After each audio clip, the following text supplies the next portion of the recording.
Focus on Headline.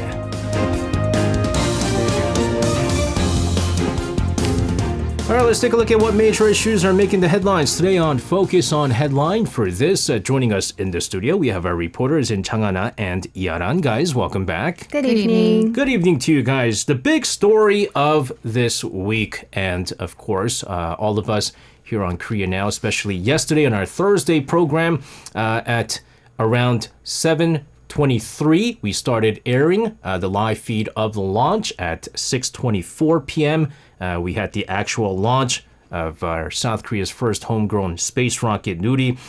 It was successful. I think we were reporting on the successful separation of the 8 satellites that were put into orbit, but they were still waiting for the signals to get more data to see whether or not it was fully successful or not. We got those information shortly after our program, and certainly another milestone for the country's space program. And so, Hannah, you're going to start us off. Give us the latest on what information we have on this.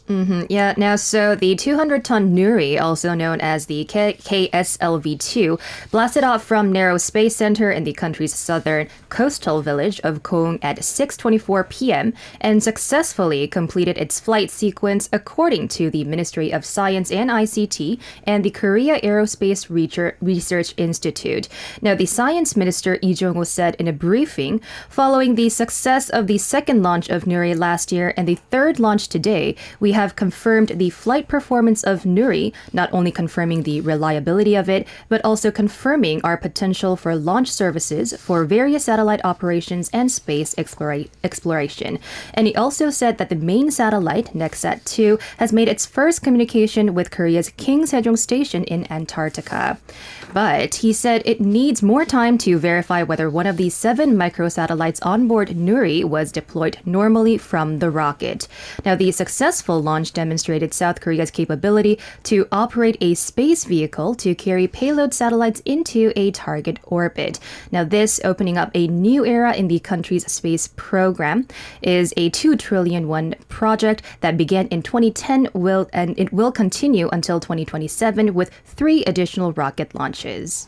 It was after the launch in itself, Carrie, along with the Science Ministry, they released the videos of, they had the cameras on the space rocket. And so it was, again, science was my least favorite subject in school because I was terrible at it, but which is why I see everything I see there is just so impressive.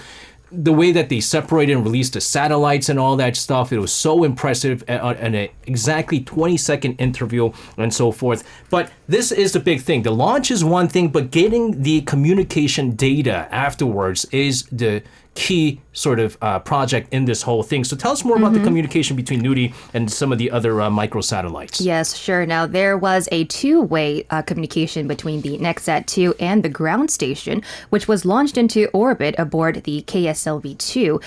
It was successfully completed at dawn on the 26th. Now, following the 1-way communication after the previous day's launch, 2-way communication, including remote commands, capped off a virtually flawless third launch of Nuri from launch vehicle liftoff and flight to satellite injection and main payload operation.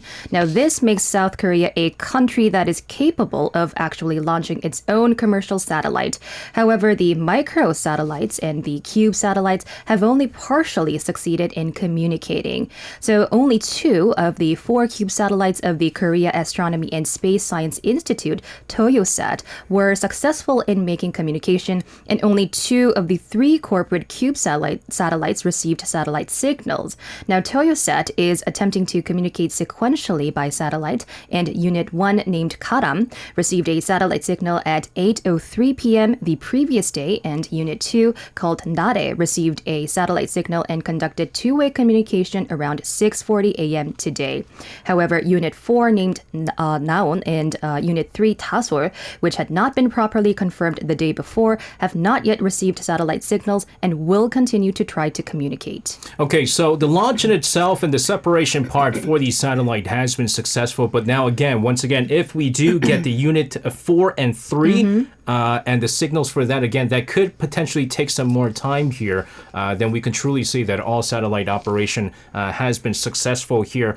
And Yes. I'm sure still, despite the fact that the scientists who have been working really hard during the past year or so in preparation for this launch, they are still working very hard in trying to communicate with the satellites there. But again, the interesting thing with this is the second launch, which again was successful in putting the dummy satellites into orbit, right? So Right. basically, we're trying to make sure that we get the satellites in place. We don't want to waste, millions and millions of dollars and then end up failing. That's the reason why we put the dummy satellites in here. Each of these 8 satellites has its own mission. It's really incredible how they're putting this together here. So, Aran, you're going to tell us about what these satellites are going to be doing and what their performance is going to be once they're put into orbit. Sure. The 8 satellites put into orbit by space rocket Nuri have different missions to complete in space, such as observing space weather and detecting changes in Arctic sea ice.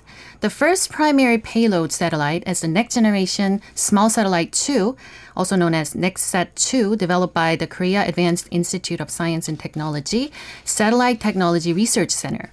It will perform the mission of observing the Earth using a domestically developed small X-band synthetic aperture radar, also known as SAR, from a 550-kilometer altitude sun-synchronous orbit.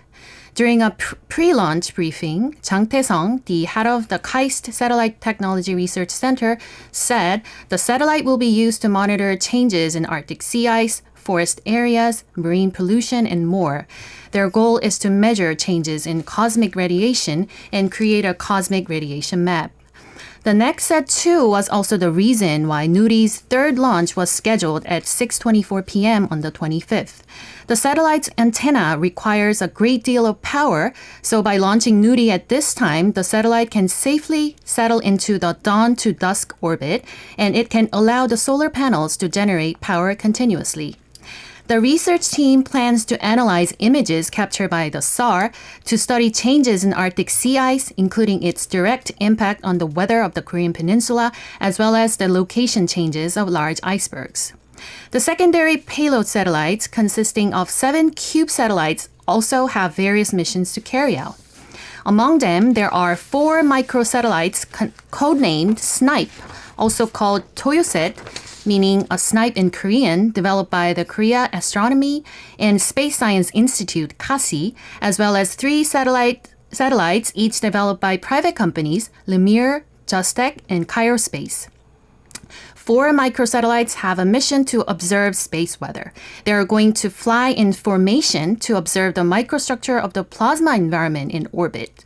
Formation flying refers to the flight of multiple satellites arranged in a line to carry out a certain mission. These 4 microsatellites will fly in a north-south formation in a single orbital plane to observe the temporal variations of space weather, and will also fly in on east-west formation to observe spatial changes. Director Lee Jae-jin of the Space Science Division at KASI said, despite being relatively small cube satellites, their specifications are not much different from large satellites, and said a joint research will be conducted with the U.S. NASA based on the observations from Toyoset.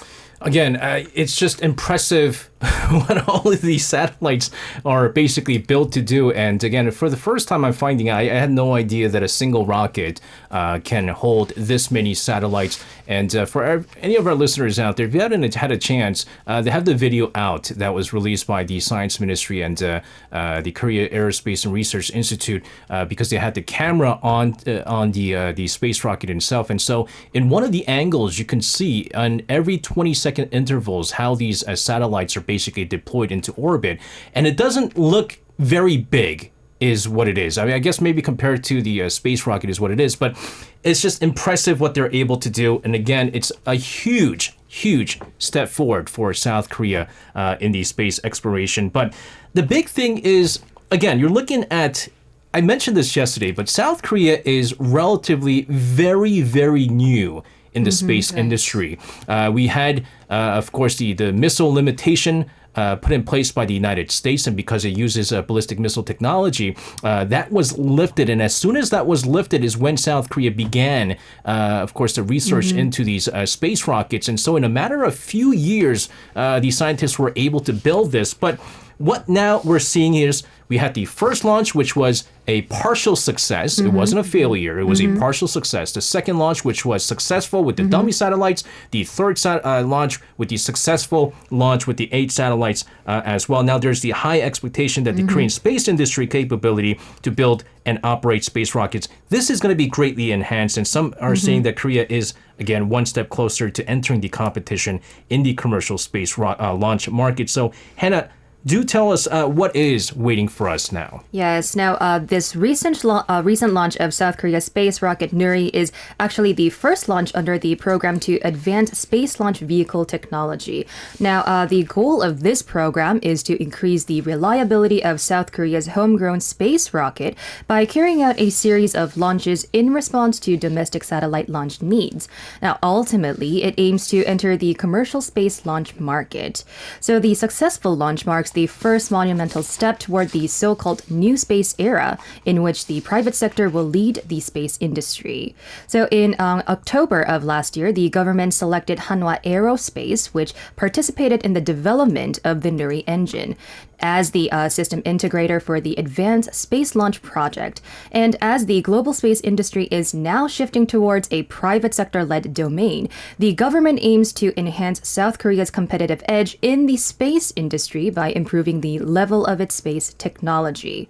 So Nuri is scheduled to fly into space 3 more times until 2027. In 2025, it will mount 3 next-generation medium-sized satellites, and there will be 2 more launches in 2026 and 2027, respectively. Hyundai Aerospace will oversee the production of these launches, reducing and streamlining production costs, and exploring the possibility of entering the commercial space launch market in the near future. And in addition to Nuri, next-generation launch vehicles are being developed to launch large satellites, including a lunar lander.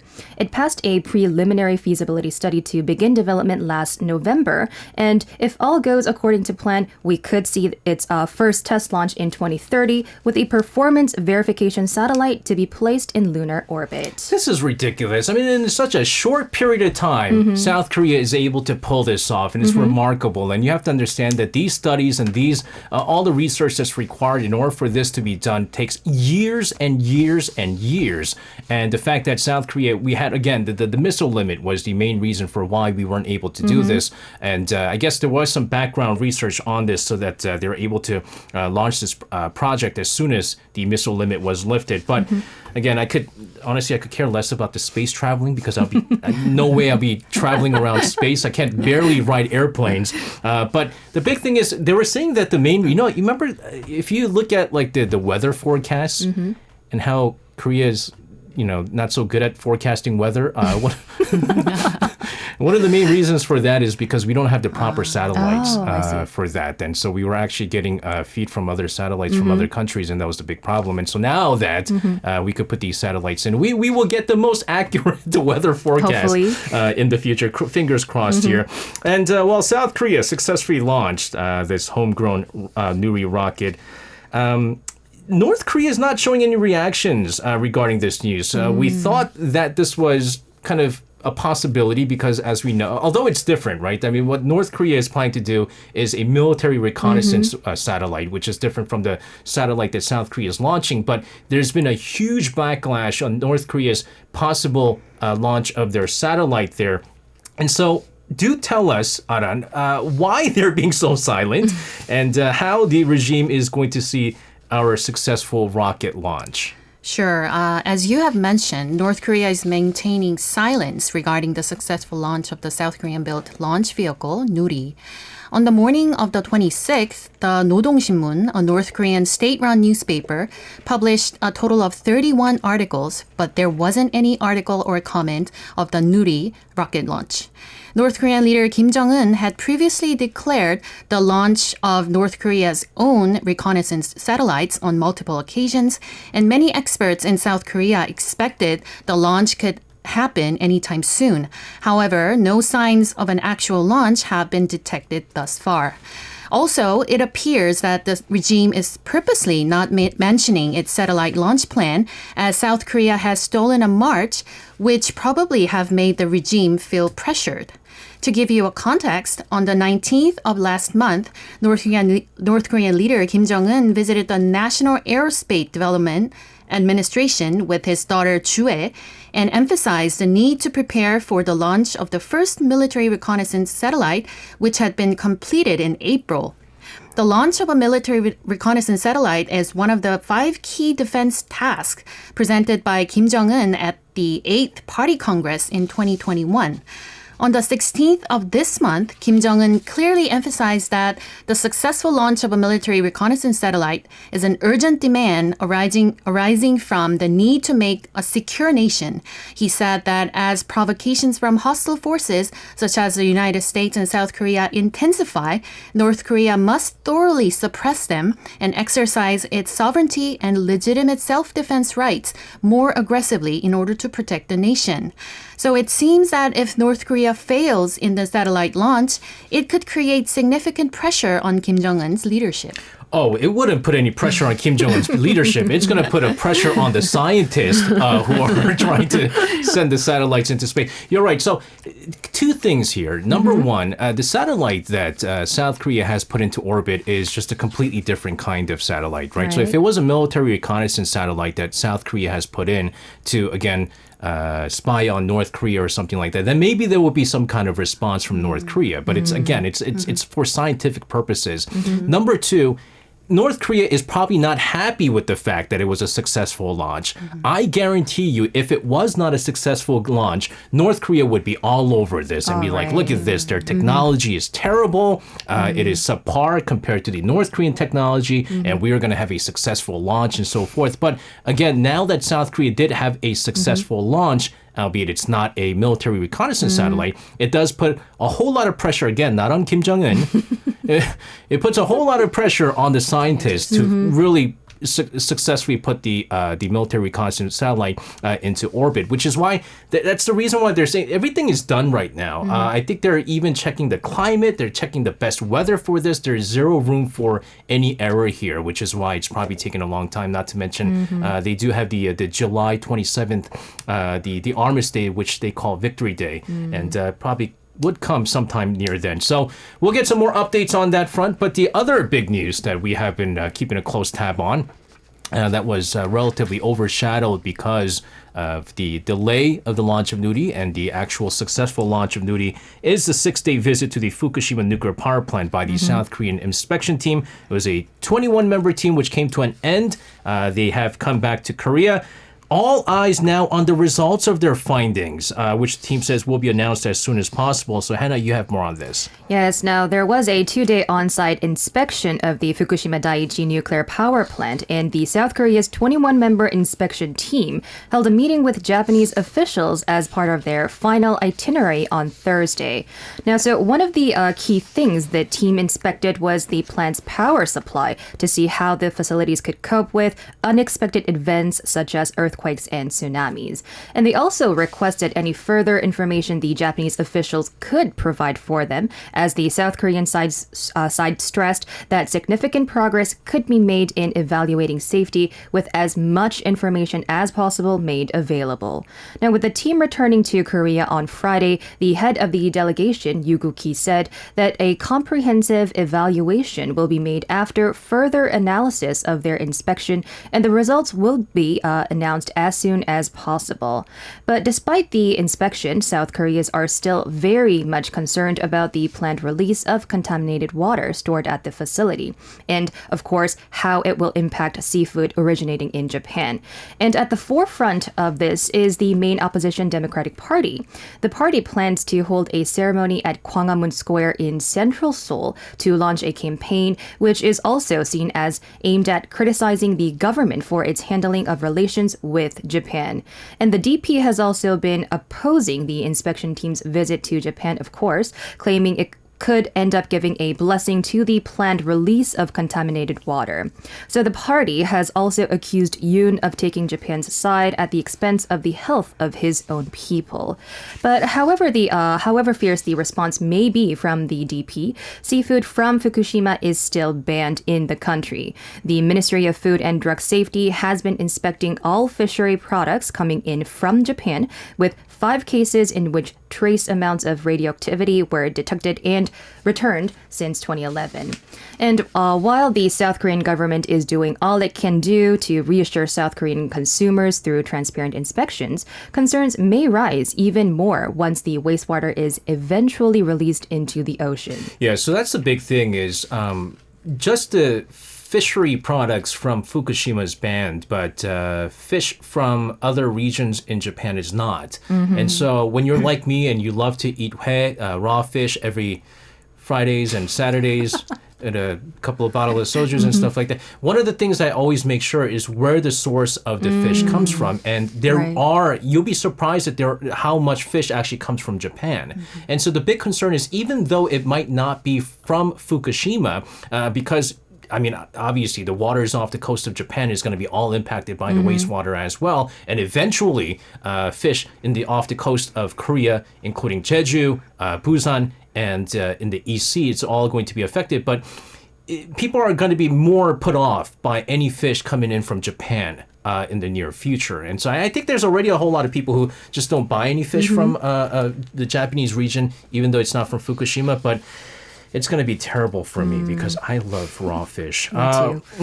We're going to switch gears here. While the group of Korean experts visiting the Fukushima nuclear power plant this week concluded their on-site inspection, we had a survey revealing that 85% of Koreans are opposed to the discharge of the contaminated water, which is sort of a surprise for me, to be honest with you. I would have thought that maybe this number would be much higher. But let's get the details of the survey out on. Sure. It has been revealed in the latest survey that over 80% of the Korean public, or more than 8 out of 10 citizens, are opposed to the Japanese government's plan to discharge contaminated water from the Fukushima power plant into the ocean. Furthermore, 72.3%, a significant majority, responded that they would reduce their seafood consumption, indicating a negative impact expected on the fishing industry in South Korea. According to a survey released by the Korean Federation of Environmental Movement, KFEM, on the 25th, 73% of the respondents expressed strong opposition and 12.4% are generally opposed to the discharge of contaminated water. This means a total of 85.4% of Koreans are standing against the issue. Generally supportive and strongly supportive responses were only 6.4% and 4.3% respectively, and 3.9% of respondents expressed that they don't know or they have other opinion.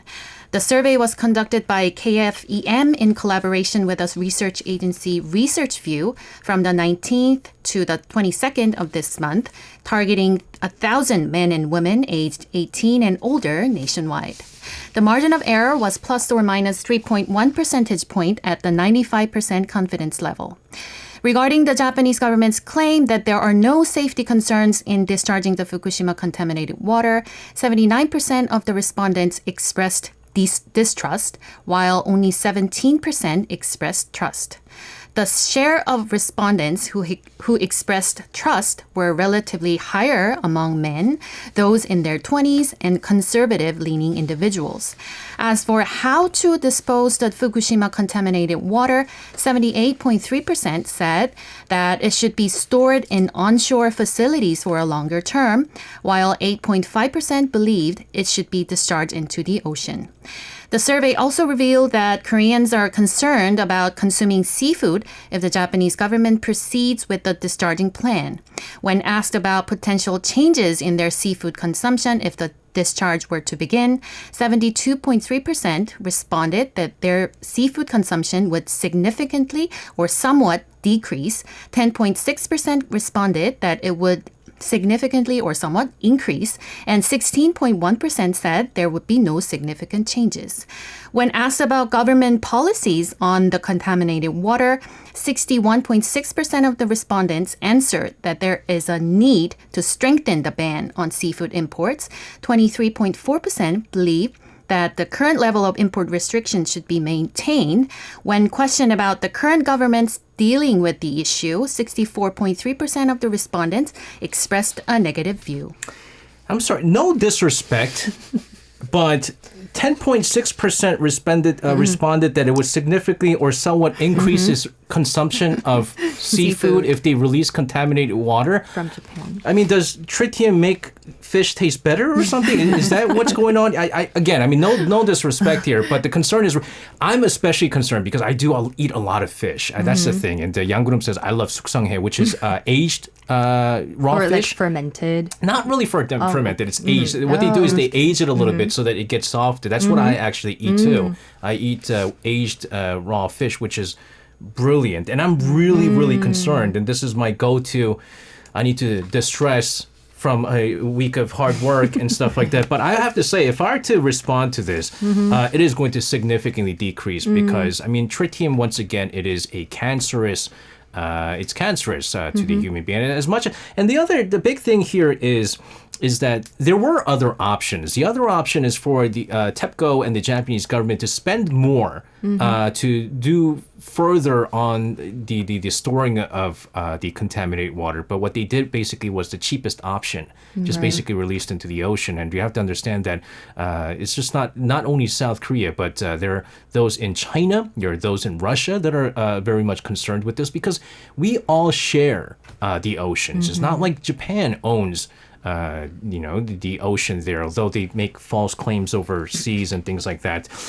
In the meantime, let's talk weather here because Super Typhoon Mawar has hit the Pacific island of Guam, really shutting down the local airport and leaving more than 3,000 South Korean tourists without power and water. As you know, Guam is a very popular travel destination amongst Koreans. So Hannah, you have more on this. Yes, now as mentioned, the super typhoon named Mawar hit the island of Guam on the 26th local time, and local authorities have begun to restore facilities. But it is expected that the airport will not be able to resume operations until May 30th. So travelers will have to have a long wait. And there are about 3,200 South Korean travelers who are stuck in Guam, and they have not been able to return home because their flights have been canceled, of course. So sources say that most of them are staying in hotels. And there were no reports of human casualties among our expatriates or tourists, as everyone stayed indoors due to the warnings issued by the authorities at the time of the typhoon. Although the storm has now passed, the biggest concern for travelers is that they are unsure when their local airport will reopen. So Guam authorities are working to restore facilities and infrastructure with the goal of resuming airport operations on May 30th, but it will likely take longer to drain water from the airport and inspect runway conditions. So our government is currently discussing with local authorities how it can help South Korean travelers stay in better conditions in the typhoon-hit country. But concerns remain because even if the airport opens on May 30th, as authorities hope, travelers will still have to spend more than 5 days in the country at this point. Again, we're hoping that everyone is able to return safely. And I know Benny, who's in the Philippines, you said you was sort of impacted by the typhoon there. So Benny, I hope everything is okay, and do give us a thumbs up if everything is okay with you there.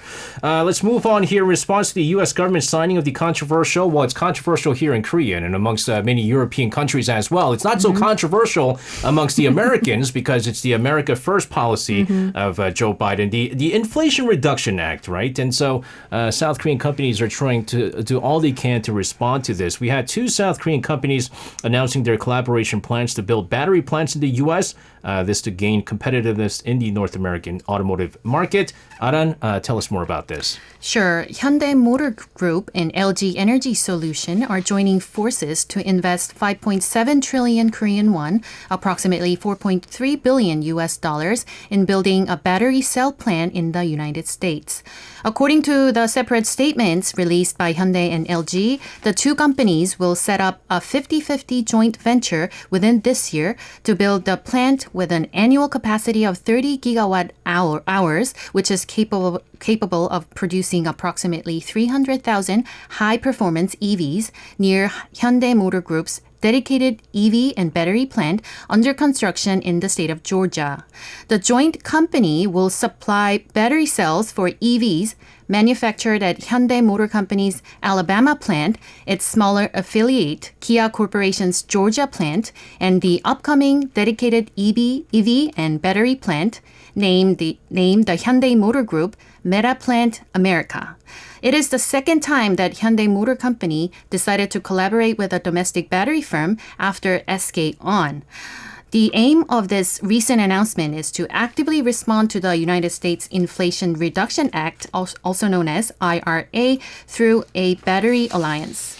The IRA was signed into law by U.S. President Joe Biden in August of last year, requiring EV batteries to be made with a certain proportion of minerals mined or processed in the U.S. or countries that have free trade agreements with Washington.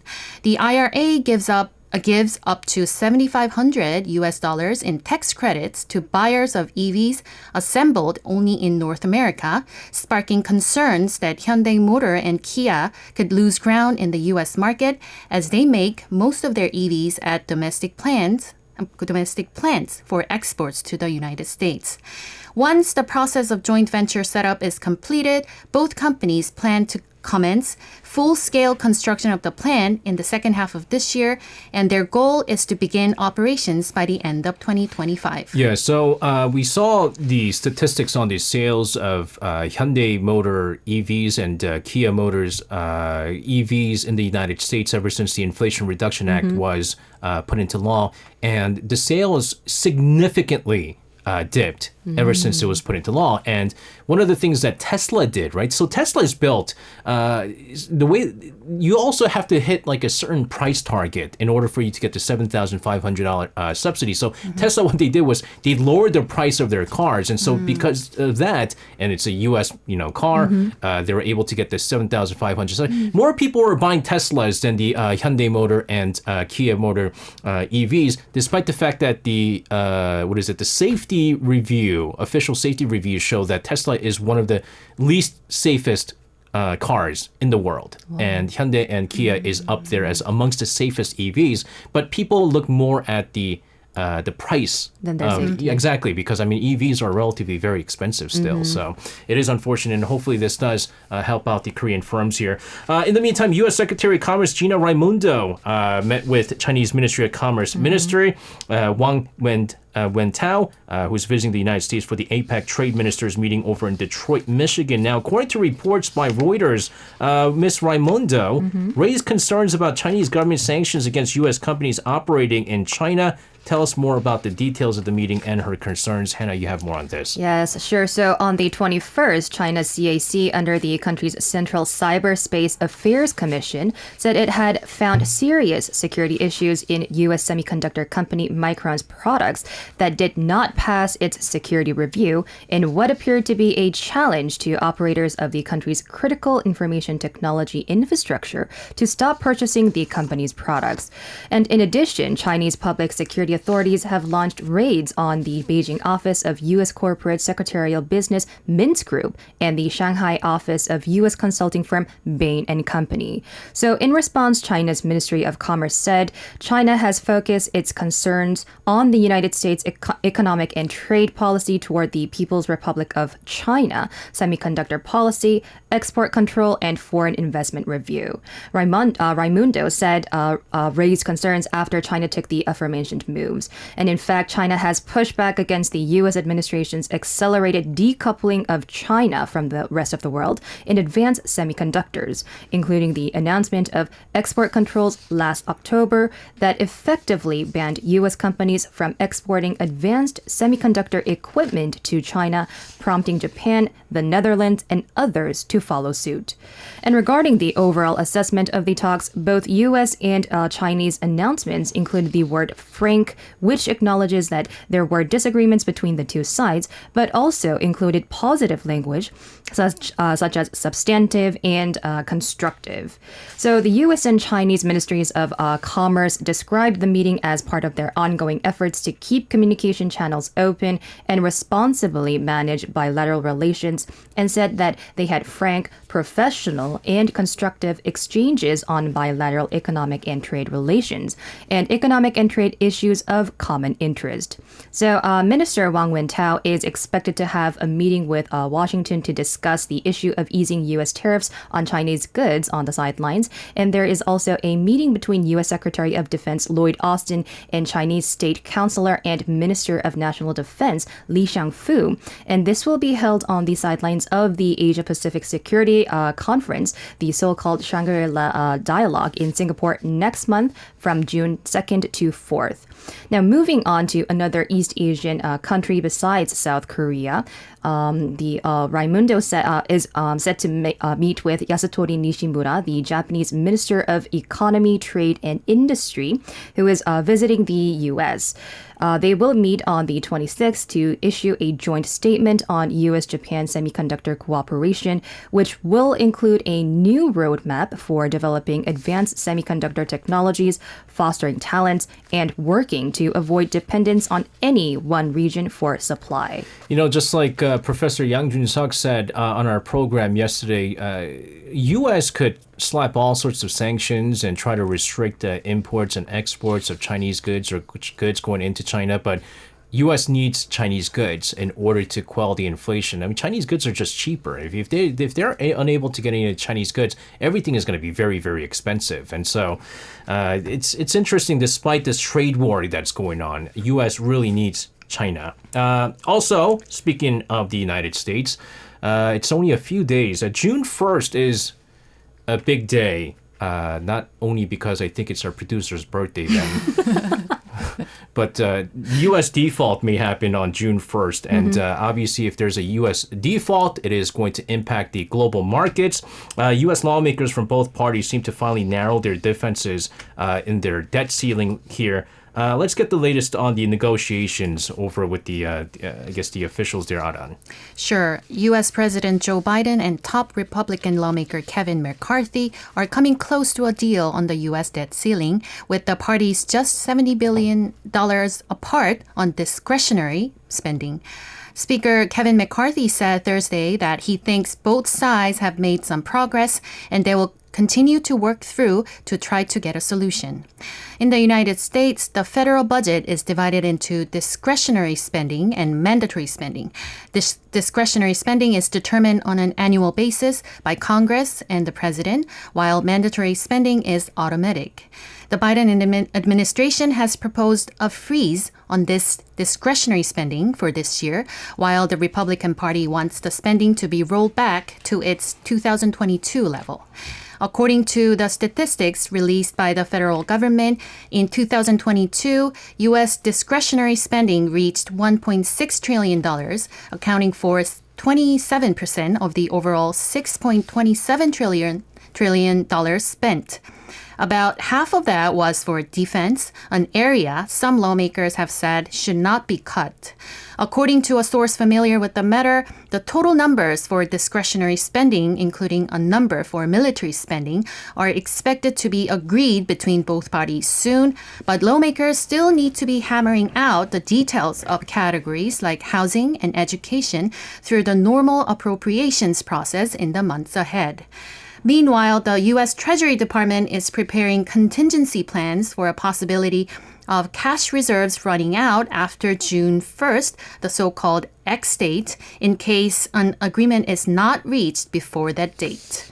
According to the plan, after a default, the government will have to decide on a daily basis whether to pay its bills the following day. And this contingency plan will allow delaying certain fund payments after June 1st. Treasury Secretary Janet Yellen said Wednesday via video conference to an event in London that signs of market stress are now beginning to emerge as the federal government moves closer to running out of cash, and that the Biden administration's focus is on completing a debt limit deal rather than contingency planning for a default. She went on to say that one of the concerns she had is that even in the run-up to an agreement, there can be substantial financial markets distress, and we are seeing just the beginning of it. Yeah, I just recently got my check from the IRS, and because it's a check from the Treasury, I made sure I cashed it in before anything happens. But I mean, the consensus is that the U.S. isn't going to default there, so hoping for some good news there. Guys, thank you as always with your reports. Have a fantastic weekend, and we'll see you guys next time. Thank you. You can listen to Korea Now with me, SJ Lee, by downloading the Arirang radio application, or tune in online by visiting www.arirangradio.com. So make sure you tune in Mondays through Fridays, 6 p.m. to 8 p.m. Korea time.